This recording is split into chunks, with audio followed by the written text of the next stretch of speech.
With Pythagoras 2025, the selection toolbar is now directly accessible in the 3D window. That means you can work on point clouds in 3D with the same tools you already know from 2D. To make a selection, simply click and drag with the standard arrow selection tool. If you want your selection to stand out from the model, click the color icon in the selection toolbar, choose a new color, and the selection updates instantly. Let's look at the other selection methods. If you want to draw around an area, choose Freehand from the cursor drop-down. Then click and drag to outline which part you want. Release the mouse button or close the loop to complete the selection.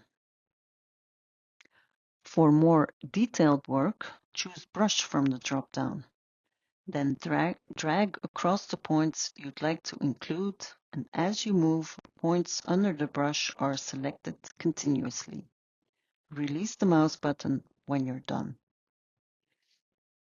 As Pythagoras performs automatic clustering when a point cloud is imported, you can select by clusters. Choose Magic Wand from the drop-down, hover over the point cloud, and click to select an entire cluster. Hold Shift and click to add more clusters, or activate Selection Add to keep adding without holding Shift.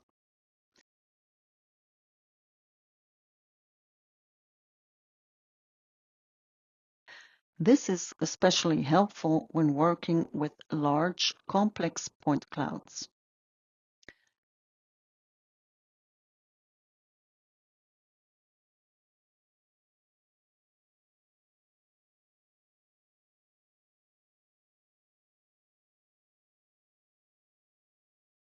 Then, once your selection is ready, right-click to assign the points to a different class.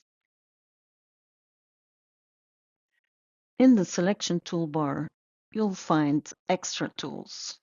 Use the lightbulb icon to highlight your selection, and right beside it, the Zoom to Fit tool lets you focus on your selection instantly. And don't forget, you can control which object types are included or excluded in a selection by using the Filters menu.